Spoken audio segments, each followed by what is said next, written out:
it's a real privilege for me to be able to speak to this audience today and to accept the Cahill Lecture. I feel very privileged indeed as we go forward. As Tom just said to you in terms of the introduction, I've had three parallel careers. Let me just briefly kind of reframe them. Banking and finance was my long-term career pursuit.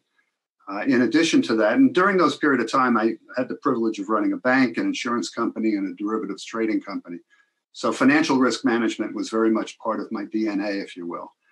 But I also, early after I received my MBA, got invited to teach nights and weekends, ultimately at 9 different universities. And in the early days, I taught economics and finance, and later, 35, 40 years ago, switched my teaching interest to ethics and leadership. So I had this long-term career, now 45 years, as an educator. And that ultimately morphed into a full-time vocation in the ethics field. So I've been around for a long time. I've earned all the white hair that you see on the top of my head. And what I want to do is be able to share my journey with you, the experiences that I've seen, and talk about ethics in an age of disruptions. So let's proceed forward here. And I've long believed that in order to understand where we are and where we're going, we have to take a look back. We have to be reminded of where we've been and what has been shaping the landscape for us, and in particular, the ethics profession. So let's take a look back, if you will. August 6, 1974, Richard Nixon resigned as president of the United States. And this touched off a national conversation about ethics, integrity, and character. And kind of parenthetically, and off this slide, let me just add some flavor here. In 1976, Emeritus Professor Richard DeGeorge at Kansas University created arguably the first business ethics course. The same year, 1976, the late Professor Michael Hoffman of Bentley University founded the Center for Business Ethics. If you wanted to learn business ethics before 1976, you had to go to philosophy class. You might have even worn black robes to class, which is what I used to observe as a young man. But this was when Nixon resigned. All of a sudden, our attention began to turn, however slowly, however quickly, to issues of ethics and integrity. Then we get out to 1975. The SEC was investigating Lockheed Corporation, a government contractor, a military contractor. And Lockheed was found guilty, ultimately, of pervasive, widespread global system of bribery and corruption. And at the same time, SEC realized there were many other companies who were engaged in similar practices in their investigation. So they put out an amnesty agreement in 1976, and 400 more companies stepped forward and admitted to bribery and corruption. And this gave birth, ultimately, in the Congress and the Senate, to the Foreign Corrupt Practices Act, which was passed in 1977. We were the first country in the world to criminalize the payment of bribes to foreign officials. Think about that for a moment. So then fast forward, we get to the mid-1980s. David Packard was appointed by the president to head the Packard Commission on Waste, Fraud, and Abuse. There was an enormous procurement scandal going on. People doing business with the government were grossly overcharging for their services and their products. And this ultimately led, through the leadership of Senator Howard Baker and Jack Welch, then CEO of General Electric, to the creation of the Defense Industry Initiative, DII, a nonprofit, self-regulatory body made up of companies and people who do business with the federal government. And the DII sat down over the course of a couple of years, and still do, by the way, and work out the rules of engagement between private companies and the US government. And they still exist today. They've done a wonderful job. But the whole notion of a self-regulatory group caught some attention. And I was working with some people up at Bentley University at the time. And we were very much focused on this DII. And what would it be if we put together a group of non-defense contractors doing business with the government, other people? And we kept having a dialogue about this at the Center for Business Ethics. Then we get into the mid to late 1980s, and we had insider trading scandals, perp walks on Wall Street.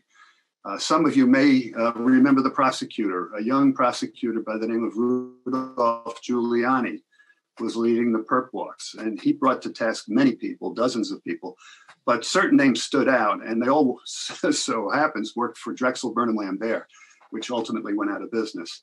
Marty Siegel was fined $9 million, had to disgorge an additional $10 million. He turned in Dennis Levine, who was also working for Drexel Burnham Lambert. What he was doing was staying late at the office until everybody left and going through the files to find out who was going to be the next merger and acquisition, and then selling that information to Ivan Boesky. So he went to jail for 3 years, was fined $11.5 million. And then the attention focused on Ivan Boesky. And Boesky, of course, is famous for his commencement speech at Stanford University, where he said, "Greed is good." And by the way, for those of you who think it was Gordon Gekko in the movies, it wasn't. It was a real live person by the name of Ivan Boesky. He was found guilty, sentenced to 3.5 years, fined $100 million for his actions. And he actually got a limited punishment because he wore a microphone, went out to the West Coast, and turned in his friend, Mike Milken. Milken was the great junk bond king. He was found guilty, sentenced to 10 years in prison, later reduced to 2 years in prison, fined $660 million. And his firm ultimately went out of business and 28,000 people lost their jobs. This was a horrific period of time, for sure.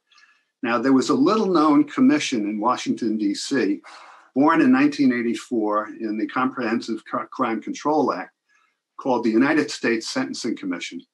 And their mission was then, continues to be today, to issue guidelines to the federal courts on the range of sentences on federal crimes, so that similar sentences are being meted out on the East Coast, West Coast, North or South, male or female, white or black. When the insider trading scandals hit, they turned their attention to crimes in the workplace. And on November 1, 1991, they issued Chapter 8 of the federal sentencing guidelines pertaining to sentencing of corporations. And in that, they raised two new risks, a personal threat and a corporate threat. The personal threat said, very simply, executives are subject to civil and or criminal charges when an employee of theirs commits a crime in the workplace. Whether they knew about it, whether they participated in the crime was irrelevant. Willful blindness, willful ignorance was not a defense. And in those instances, the corporate threat kicks in. You could be subject to mandatory fines of up to $290 million. Salomon Brothers the next year was fined $290 million for violating the Treasury bill, Treasury auctions, if you will. But the commission did something very creative in 1991. They said if you institute an effective ethics and compliance program, you can reduce, mitigate, or eliminate those risks. Those of us who were meeting at Bentley University several months later came together and formed the Ethics and Compliance Officer Association. This was an association only for practitioners, and it was an egalitarian organization by birth, meaning that members would share with members and try and share best practices of how to reduce malfeasance in organizations. And so Chapter 8 of the Federal Sentencing Guidelines, in my book, actually gave birth to the ethics profession. 19 original members. Today, they have several thousand. So you can see a trend forming. Then we fast forward from the insider trading scandals and we look at the 1990s in particular, where we got into the technology bubble, if you will. And just to put that in perspective, how big the bubble became, NASDAQ started January of 1990 at 453. It peaked at 5,132 in March of 2000 before it collapsed 80% to 1,100 that year in 2001. I mean, this was a stunning period of time. And where the bubble actually burst was the Enron era. So it was October 16th, 2001. Enron Corporation, the seventh largest company in the United States, which never had a down quarter in its financial history. Think about that. Enron Corporation announced a $3 billion earnings restatement, which of course was exposing a fraud, a scandal of enormous magnitude. And the bubble burst at that point in time. Going forward from there, we had many other scandals that were exposed. Tyco Corporation, Dennis Kozlowski went to jail for 15 years, just got out about a year or so ago. You had Adelphia, the seventh largest cable operator in the United States. John Regas and his sons went to jail for fraud. You had Martha Stewart go to jail for lying to federal investigators over her positions in inside trading on ImClone. It was just a horrific period of time, scores and scores and scores of headlines. And what it ultimately got out to was June of 2002. And Paul Sarbanes, Senator Paul Sarbanes from Maryland, Mike Oxley from Ohio, a congressman, came together with a bill, the Sarbanes-Oxley Act. And frankly, the Congress didn't have real interest in it because they were fully vested and focused on the Homeland Security bill. This was 6, 7 months, 9 months after 9/11, and we were still highly agitated over everything. Well, all of a sudden, WorldCom announces an $11 billion earnings restatement, and George Bush flies up to New York. He gives a speech across the street from the footprint of the World Trade Center. He calls for a new ethic of responsibility in the swift passage of Sarbanes-Oxley. And within 3 weeks, the bill was passed. Only 3 dissenting votes in the House of Representatives and 99-0 in the Senate. And Sarbanes-Oxley only had 3 audiences. It spoke to the accounting profession by creating a regulator for the first time, the PCAOB, the Public Corporation Accounting Oversight Board.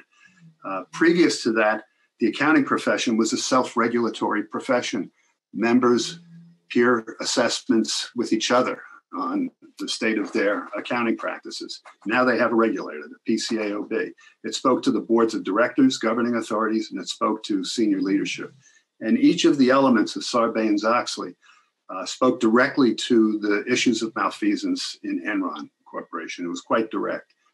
In January of 2003, just several months later, Larry Thompson, who was then number 2 at the Department of Justice, issues his now famous Thompson memo to prosecutors across the US. And it basically said, here's what you must consider before you prosecute a corporation: the seriousness of the offense, the pervasiveness of wrongdoing, a history of similar misconduct. Let's go back to the issue of pervasiveness. When an investigator comes in from the federal government, the very first thing they're looking for is whether this was a rogue act by an individual or a small group, or was it pervasive, systemic? Was it inculcated? Was it part of the culture of the organization? The government is now laser focused on issues of culture. What we have learned, by the way, over these so many years, is that culture is by far the single biggest determinant of behavior in every organization in the world. Absolutely, unequivocally, bar none. So culture, you're going to hear a lot about that as we go forward. And then finally, coming out of the Enron era, nobody trusted the stock market because it lost so much value and there's so many scandals. So people who are wise investors wanted to make sure they did something sane. So they invested in real estate.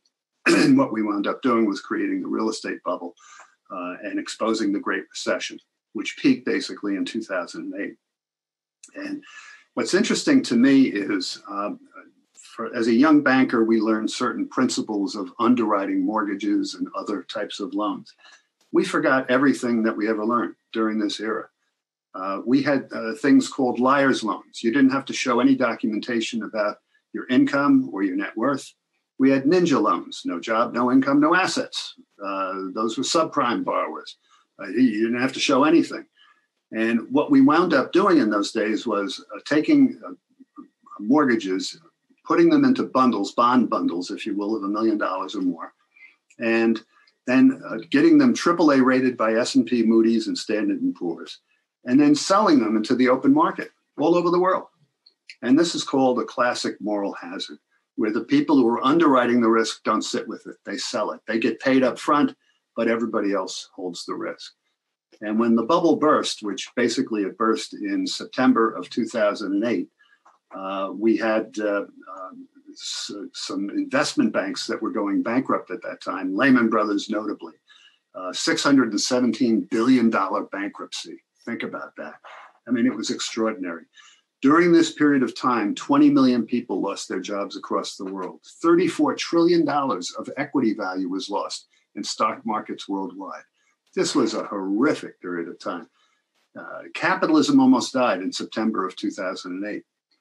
Nancy Pelosi had convened a meeting in her office of the regulators and also the leaders of the House and the Senate. And in that, she turned to then Treasury Secretary Paulson. And Paulson was the former CEO of Goldman Sachs, considered one of the smartest minds in financial markets worldwide. And Hank Paulson basically said to the people in the room, you know, if you don't give us wartime powers, the entire global banking system will disappear within a week. Think about that. It took the air out of the room. When Paulson got done, she turned to Ben Bernanke, chairman of the Federal Reserve at the time, and considered the wisest mind on global depressions in the world. She said, Mr. Chairman, what do you think? He said, if you don't act today, there will be no economy tomorrow.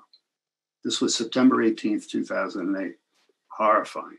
So fast forward, we finally got out of it, and we get into the real estate bubble, the Great Recession.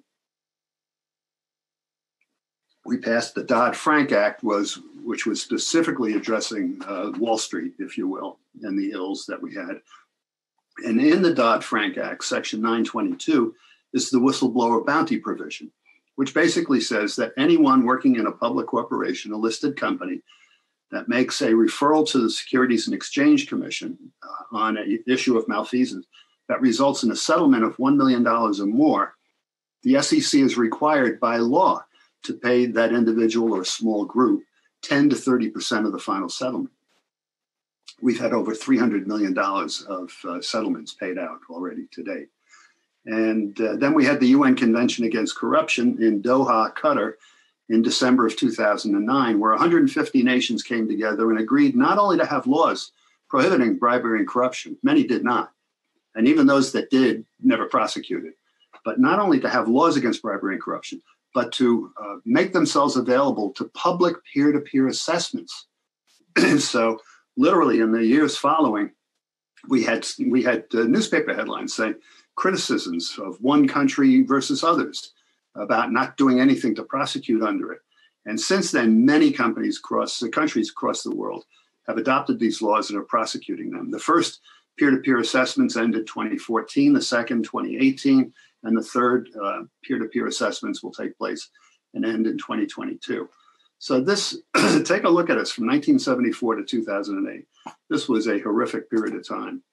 Also in the Great Recession, Ponzi schemes. So we got an announcement this morning that Bernard Madoff passed away, age 82. A $65 billion Ponzi scheme, and he hadn't traded a security for 13 years. How do you do that? When the announcement was first made about the size and scope of the scandal, a friend of mine told me to go to the bookstore and get a book. It was called The Sociopath Next Door. Ran to the bookstore. I don't know if you remember, we used to have those. And I ran to the bookstore and I picked up this book and I read 100 pages standing in the aisle. And it was stunning. It was all about sociopaths. And I said, oh, when did this book come out? It wasn't about Bernie Madoff. It was about sociopaths. And I looked and the book had been 10 years old, written by a world-renowned sociopathologist. And in it, she said, 4% of the people in the world are sociopaths. 4% of the people in the world, she says, don't have a conscience. Now, maybe it's not 4%, maybe it's 3%, maybe it's 2%, but there's a percent of people in companies and organizations and in society who don't have a conscience. Think about that. We got to be careful. Fraud. We exposed massive frauds. The biggest one that I was aware of was Satyam Computer in India. They had just won the Golden Peacock Award for being the best governed company in India. Ramalinga Raju, who was the chairman of the board and the founder of the company, went before his board of directors, and he said, I have a confession to make. My brother and I invented 10,000 employees who don't really work here and 400 companies that never did any business with us. And we siphoned off $1 billion out of the company. It's unbelievable. Bribery and corruption. Siemens became the first poster child for bribery and corruption. They had a post-World War II global process. They had been making machinery and armaments for the Third Reich during World War II, believed right after the war they would never get any business from anybody outside of Germany. So they went on this systemic bribery and corruption spree. And they ultimately settled with US and German authorities for $1.6 billion. I was called to meet with senior leadership at Siemens. And basically, they had advanced their compliance program, but they were being told by their federal monitor that they didn't know much about ethics. So the very first question asked of me is, what is this thing you call ethics? And it wasn't said with disdain for the word. It was said out of confusion. Ethics to them meant philosophy. And they're thinking, Nietzsche, God is dead. Where does that fit into the workplace? And I immediately noticed it. And I immediately said to them, don't use the word ethics. Use the word integrity. So they have since built a world-class Siemens Integrity Initiative It's phenomenal. They've done a great job in getting back, their reputation. Same thing with Daimler Chrysler. Their federal monitor, Louis Freeh, the former head of the FBI, said, you know a lot about compliance. You better call Darcy and talk to him about ethics. Same question when I went over to Stuttgart. What is this thing you call ethics? I said, call it integrity. They hired a vice president of integrity. So we've got to know what the language is for ethics. We understand ethics here. The French call it déontologue. If you go out to Southeast Asia, Father Ali and I were just talking about Korea. They call it good governance, but it's all the same thing. And so you got to know that there's a different name, but it's similar in what it's trying to accomplish. Insider trading, Raj Rajaratnam, who I had dinner with about 15 years ago, ran an organization called the Galilean Group. And he was brought up on charges of insider trading, sent to jail for 11 and a half years.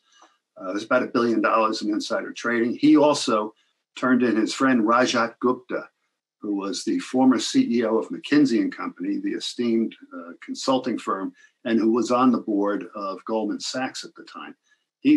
Gupta was only worth $100 million, but he wanted to be a billionaire like his friend Rajaratnam. So money laundering, HSBC paid out over $2 billion. Price fixing took place in LIBOR and foreign exchange. A good friend of mine wrote me an email at this time. He said, no want of ethical issues, but there's a severe shortage of ethical leaders. So this is the environment that we were there. What are the current issues in the news? There's hardly a week goes by where there isn't some major issue of malfeasance. Whether we talk about Volkswagen and the defeat devices that they had on the EPA tests, or we talk about Wells Fargo, who created 3.5 million accounts the customers never asked for, or we talk about Uber and the bro culture it exposed in Silicon Valley, or we talk about the Houston Astros or the New England Patriots, or whoever you want to talk about. Issues of fraud and malfeasance and unethical activities seem to be pretty constant. So let's look ahead a little bit. Issues in ethics and compliance. A new world order is emerging. What will it be? How will it impact business? We are at the end of an age and at the beginning of a time that has not yet been defined. The present isn't what it was, and the future isn't what it was supposed to be. All right. If anybody thinks this pandemic is not changing life as we know it, we're kidding ourselves. After the tech bubble burst and we got into the Enron era, I thought, what a great opportunity for businesses to reform themselves. But I kept hearing in the several years following is, boy, I can't wait to get back to business as usual. And then after the Great Recession, same thing. A few years later, I thought it was a great opportunity for us to reform the way we conduct our business. But I started to hear this familiar refrain. I can't wait to get back to business as usual. We will not experience business as usual. This pandemic has taken a deep toll, psychologically and otherwise. And so we need to be thinking about that. What will that new world order be? And how will we survive in it? So let's talk about that if we could. Back in 1970, Future Shock, I read the book, probably one of the few I read in college, by Alvin and Heidi Toffler, his wife.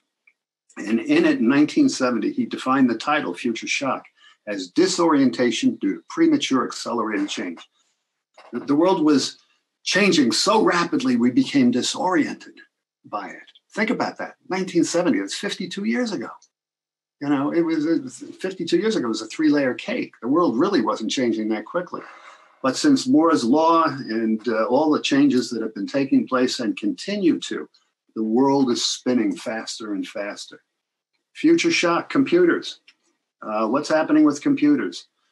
This little gadget has over 1 million times the computing capacity that NASA had when we put a man on the moon. Think about that. How many of you got your Fuji film processed at the pharmacy last week? Cameras, right here. I have 67 books in my hand. Education, MOOCs. There are hundreds of thousands of students in a Zoom class for free. Television. My daughter-in-law works for ESPN. She has a watch on. She can watch sports and television on her watch. My current car parks itself. My next car will drive itself. My wife and I, a few months ago, driving from New York down to Washington, D.C., she's over in the passenger seat. I said, what are you doing, honey? She said, oh, I'm shopping. And I'm thinking, oh my God, she has a mall in her hand. I mean, I had lunch with a bank president a couple of weeks ago. I said, how's business? He said, great. We closed 10% of our branches. I said, what do you mean? He said, who needs a branch? You make your deposits, everything's done electronically. It's a different world today. So here's the quiz for the day. What is the largest content company in the world? Of course, it's Facebook, and they produce no content. What is the largest retailer in the world? Alibaba. They have no inventory. Who's the largest transportation company in the world? Uber. They own no cars. And who's the largest hospitality company in the world? Airbnb, and they own no real estate. This is a different world. This is a world of future shock for sure. Our future leaders, Gen Y and Zoomers, plugged in and networked, politically savvy, socially responsible, crave team culture, want constant communication, driven by a sense of purpose, not afraid to challenge the status quo. They collaborate and are team-oriented. They crave authenticity and hate manipulation, driven for causes. They're techno wizards. I mean, this in many ways reminds me of us in the 1960s, standing for causes. I take a look at this. They live on social media. I know the first four. I don't know anything else beyond that. And this list is probably 2 years old. So there's probably many more different devices that Gen Y and Z are living on. I mean, it's just extraordinary. You know, I got a C- in Fortran right after the Civil War. What the hell do I know about technology? I mean, it's incredible. Looking ahead, whack-a-mole issues are always going to be with us, unfortunately. Bribery and corruption. I've always said wherever there is money, there's the potential for corruption. This comes out of my banking experience. Wherever there is a lot of money, there's the potential for a lot of corruption. Money laundering will be with us for a long time. Whistleblowing and non-retaliation. In a perfectly transparent world where there are no secrets, there's no place to hide, how do we conduct privacy? And conflicts of interest in this transparent world that exposes everything. So no place to hide. This is a different world today. The new frontier for risk, I believe, is in technology. And I am not a technologist, but hacking and disinformation, cybercrimes, ransomware, social media. I believe private messaging sites is going to be one of the next areas that get exposed, where information goes dark into these private messaging sites. And what are the implications of that? And artificial intelligence. And as somebody has said, technology can inform, but it can never substitute judgment. There's nothing artificial about ethics. We make moral decisions. We make moral decisions. All right. If not us, who? Artificial intelligence or the other living species on the planet, the plants, the animals, the insects, and the fish. We make moral decisions. And if we ever abdicate that responsibility, we are in deep trouble. The environment in which we're operating. A decade of disruption will continue. The Arab Spring in 2010, in 17 days, the 35-year rule of Hosni Mubarak in Egypt was overthrown. It was called the Twitter Revolution. Everybody was talking to each other. All right, the next year, 2011, Occupy Wall Street came out, and this was in response to the Great Recession. And not only in New York, where we had this tent community, but I traveled all over the world. There are 500 cities all over the world that had tent communities, not the size of Wall Street, but people who were protesting the greed in business and in particular in Wall Street. Black Lives Matter. We've got trials going on. Hashtag Me Too, Time's Up, March for Our Lives, the unrest in Hong Kong, in China, in Paris, the Yellow Vests movement, Women's March, OK Boomer, Youth Strike for Climate. And then Time Magazine dedicated a whole chapter, a whole issue to Youthquake and the importance, the influence of the young people. Diversity and inclusion are part of the issues in which we have to pay attention to. Megan Rapinoe, the great soccer player, wears purple hair, the right to be different but equal. She says, this is my charge to everyone. We have to be better. We have to love more and hate less, listen more and talk less. It's our responsibility to make this world a better place. I happen to agree with that. We are faced with existential threats. Age of disruption, the global climate strike, climate change is an existential threat. For up until 150 years ago, the Earth was a self-sustaining ecosystem. Today, the Earth is dying, and we're not doing anywhere near enough to try and change the course of that. We had the climate strike, 4,500 locations in 150 countries, and 7 million employees walked off from work.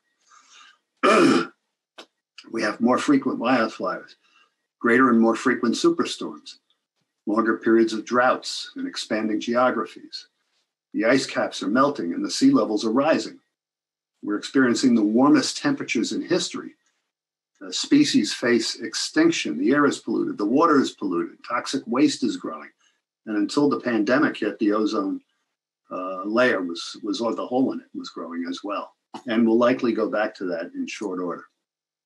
And just take a look. If you don't believe those words, this is fact. The Amazon, Australia, California are ablaze. Puerto Rico, the Bahamas, Belize were destroyed.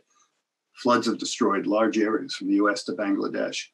South Africa has major drought conditions. The Arctic Sea is shrinking rapidly. It's 70 degrees in Antarctica. 2019 and 2020 were the hottest years in record, yet we got science, economic, humanitarian, political, and crisis denials taking place. All right. Climate change is a very serious issue, and maybe it's not going to happen in my lifetime. The consequences of it. I'll be gone. I'm in my last years. I'm playing the back three. So, but we have to do something for our kids. The face of climate activists is Greta Thunberg, the Swedish student. She goes to the UN and speaks to the global leaders. The eyes of all future generations are upon you. And if you choose to fail us, we will never forgive you. This is all wrong. I shouldn't be here. I should be back in school on the other side of the ocean. Yet you come to us, young people, for hope. How dare you? You have stolen my dreams and my childhood with your empty words, yet I'm one of the lucky ones. People are suffering. And she hasn't given up on this. And now we're studying the relationship between climate change and pandemics and discovering very close links. I had the privilege in the 1980s and early 1990s to spending some time with Mr. Kaku, who was then chairman of Canon Inc. in Japan, since passed away. And he wrote an article for Harvard Business Review called Keiosei, meaning living and working together for the common good. And he described 4 types of businesses: those that are purely capitalistic, interested only in profits and caring little about their employees; those with good labor relationships and profit sharing with employees; those who look to the interests of all stakeholders; and ultimately those who have a sense of global responsibility. But he was particularly concerned with the imbalance between generations, between those of us who live on the earth today and those who will inhabit it in the future. We think in terms of quarterly earnings. If you speak to the indigenous people, Native Americans, they think in terms of 7 generations. My mother, the earth, they will talk about. My grandmother, the moon. The deer and the bear and the rabbits are my brothers and sisters. The water that courses through our property holds the blood from our forefathers. I mean, how they engage the world is so dramatically different from how we see the world. We have a responsibility to the earth. We're going to talk about that still some more. Oikonomia. I told you that I taught economics in my early teaching years. And economics comes from the Greek word oikonomia, which means literally steward of the manor. We are the stewards of the manor. We are the stewards of the earth. These are the eyes of the earth. This is the voice of the earth. And you are the conscience of the earth. If not you, who? If not now, when? If not where? Here. We have to accept that responsibility. Another existential threat, truth decay and the spread of disinformation and hate. It's an existential threat for sure, because it assaults trust. And we've had a major erosion of trust in our institutions and in our leaders because of disinformation, because of truth decay. We've got to overcome that. With all of these changes taking place, we have to redefine the role of business. So we now are seeing CEOs emerge as social warriors for various topics, be it from healthcare to gun violence to whatever it may be, and certainly more recently, voters' rights, based on the new laws that were passed in Georgia. And there are companies coming out and signing affidavits with each other and pledging to, their powers to help expand rights. But clearly this is becoming a major thing. And there's a reason for it. It's because we can't get anything done in government. We're paralyzed. Larry Fink, who's one of the great statesmen in business, runs a $9 trillion asset fund, BlackRock, and truly is dedicated to the United States and to all of society. And he says the failure of government to provide lasting solutions, society has to be looking to companies, both public and private, to address the pressing issues of the day, from the environment to gaps in income and wealth, gender and racial equality, among other things. One thing is certain, the world needs your leadership, says Larry. He's an extraordinary leader. The World Economic Forum put out their stakeholder manifesto, which is stakeholder capitalism, and says we are trustees of society. And Klaus Schwab, who founded the World Economic Forum, says capitalism needs a great reset, an extreme makeover, if you will.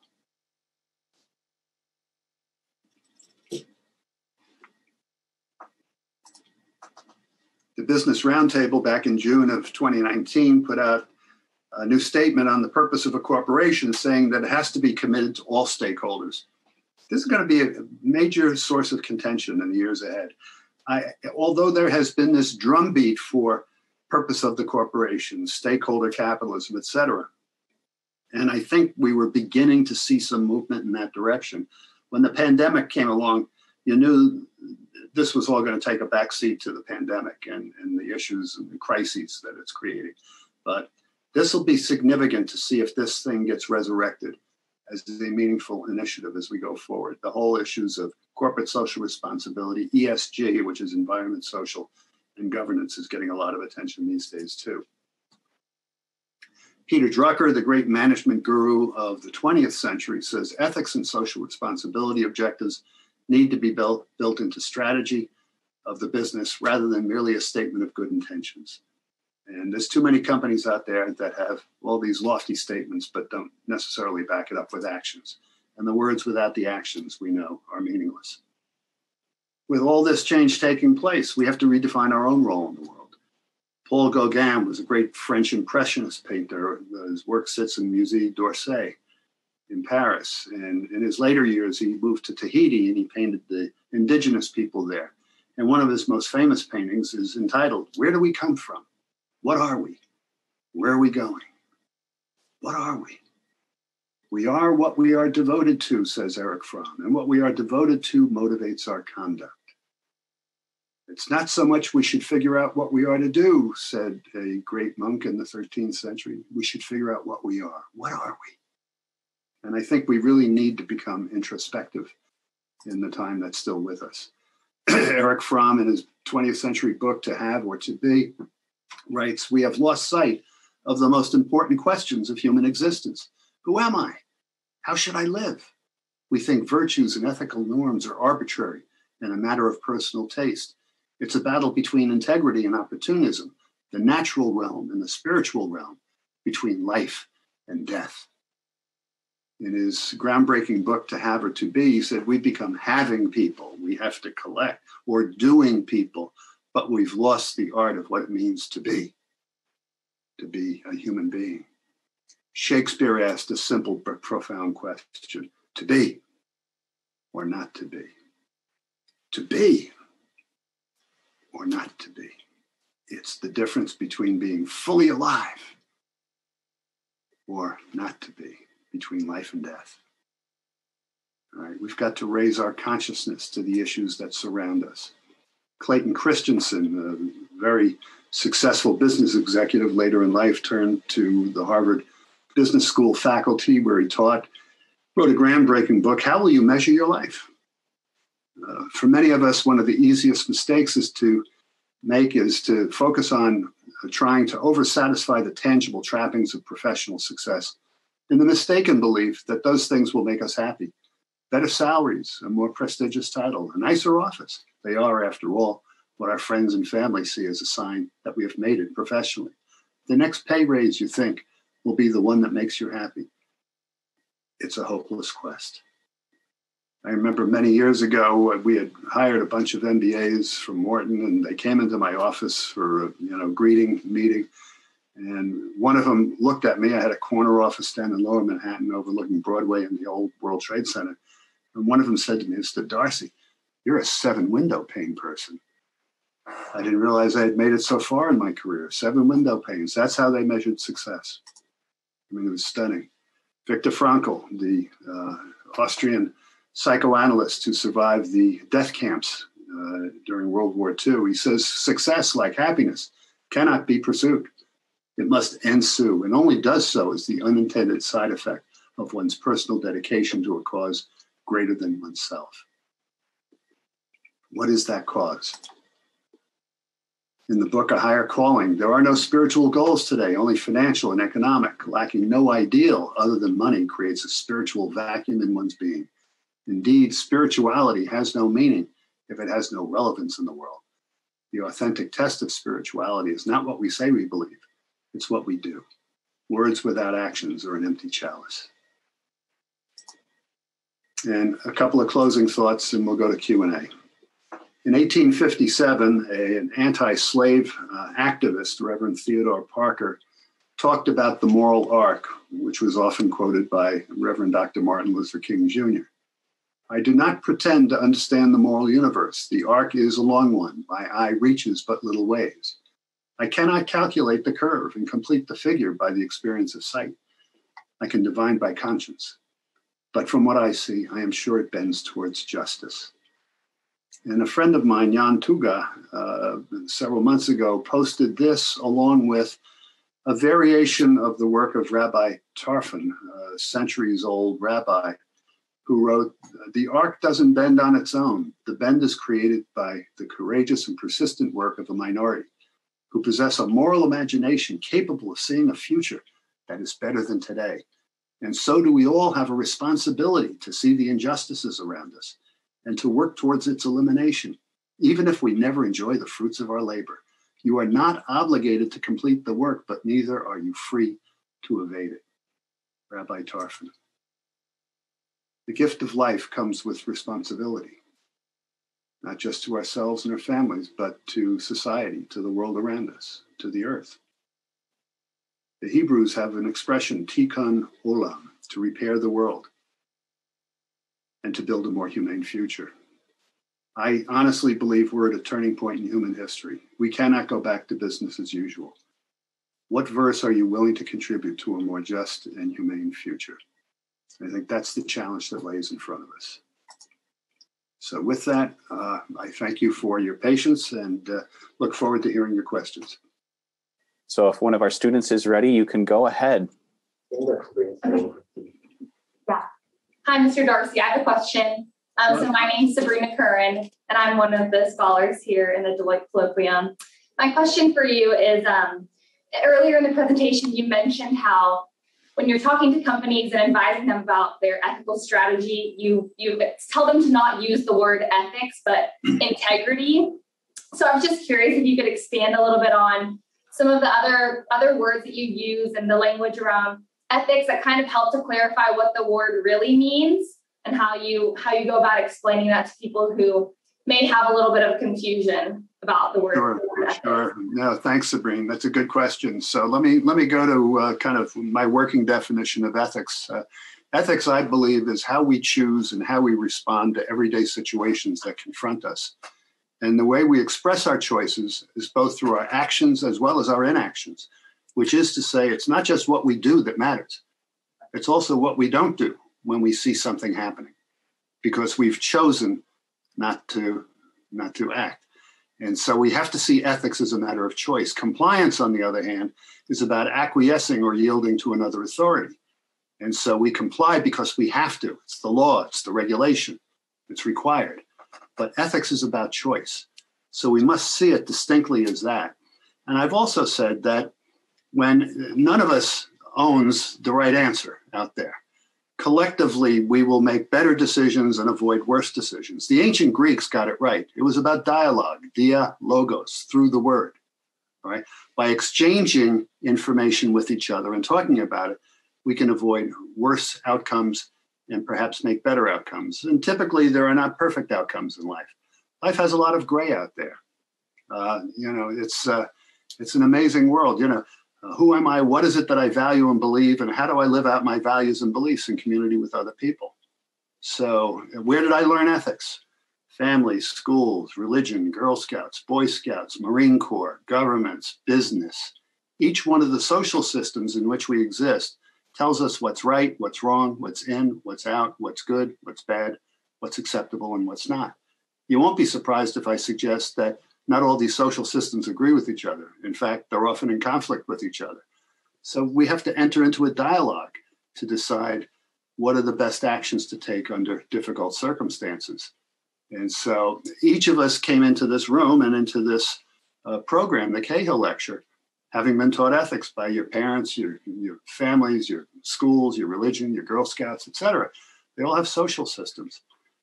But each of us are different. If you put two twins in the same room, they took in information and they apply information differently. That's just a fact. Well, if you accept that each of us have these different experiences, there's 7 billion possible outcomes of what's right and wrong. But when we talk to each other, we get pretty close together about what's really acceptable. So I don't know if that satisfies your question. Yeah, there are different languages around the world. I discovered that in Germany, the word ethics didn't translate well. I discovered when I went to Korea and when I went to China and when I went throughout Southeast Asia, is that they have the ASEAN peer-to-peer assessments about good governance activities. And it started in the Philippines. So each, but it's still the same thing. The French love their language. They said, we do deontologue. They like to say their language. And so that's wonderful. But we're all reasonably trying to get to the same set of decisions in business. So good question. I hope that's not too wordy and partially satisfied. Thanks. Thank you so much. Okay. Another question from the student? Go ahead. So I've got a quick question about how you're seeing the pandemic redefining the way that corporations are operating within community, and if you believe that it's drawn companies closer to a social purpose, and if you could talk through any kind of economical benefits that a company has from engaging with the community and trying to serve a greater purpose within the society. And I guess one example of this that I saw just today was an advertisement from Uber they're offering free rides to people who get vaccines. I think now we're seeing more than ever companies that are trying to engage with a purpose that they elevate the condition of the society around it. So if you could speak to that, what you think about maybe there's a true economic incentive for companies to do that. Yeah, no, it's a great question. And I do think on the issue of social responsibilities of business, we need more and more businesses to step up. We need more and more case studies of what's being done out there, like Uber delivering people to get their shots, et cetera. And we need to collect and gather those case studies, because I talked about culture during my presentation being the single biggest determinant of behavior. Well, the flip side of culture is brand. And so what is your brand? And that's a corporate question. But to everybody who's on this podcast, on this Zoom call, what is your brand? What do people say about you? How do you conduct yourself? What are you doing to tikkun olam, to make the world a better place, and so forth? So I think we've got to pay attention to those companies. In the last 2 weeks, because of the Georgia voting rights law that was passed, a lot of companies are now paying a lot of lip service to that as an issue. But we've got to broaden the lens. We've got to open the aperture to take in a larger audience of activities taking place by business engaging with society. What happened when the pandemic hit is lots of millions of people lost their jobs. What did the companies do to support them? Some companies reduced everybody's pay by 20% rather than fire 20% of the employees. Some companies just fired 20% of the employees. Some companies help people get to their next job, if there was a job to get to. How did they treat and engage their employees and their customers during that period of time? And I have long said that how companies have acted during this pandemic will forever define their brand. And how they engage with society will forever define their brand as they go forward. People will remember whether they acted with a conscience or they didn't. And I don't think we're going back to business as usual. So it's not like next September, okay, great, I can take off my mask now and we can all go party and drink a lot of booze. That's not going to happen. It shouldn't. I mean, we're still wary. I've gotten my 2 Pfizer shots. I'm still wary. I go outside, I wear my mask. I think we'll be wearing masks in the fall. I think we've got a different sense of sensitivity to the issues that surround us, and we need to be aware of them. I don't have the answer to it, quite frankly, but I'm afraid that we may be taking a giant step back when we need to be taking a giant step forward. So I'll be looking for those companies that have been building on their brands by engaging not only in their employees, but their suppliers, their other stakeholders, engaging with the communities around them.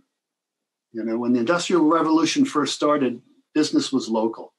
And so the business in the town took care of the people in the town. But as we grew and the Industrial Revolution took root, businesses scaled up, transportation systems expanded around the world. And now you've got companies maybe headquartered someplace, but they're all over the world. These are global brands, right? The world is flat, says Tom Friedman. So let's see how we engage with the rest of the world. Let's see how we engage with our various stakeholders as we go forward. It's going to be a challenging time. Good question. Thank you. Mr. Darcy, Father Ali, the students, and everybody who is online, that concludes our presentation for today. Thank you very much for joining us.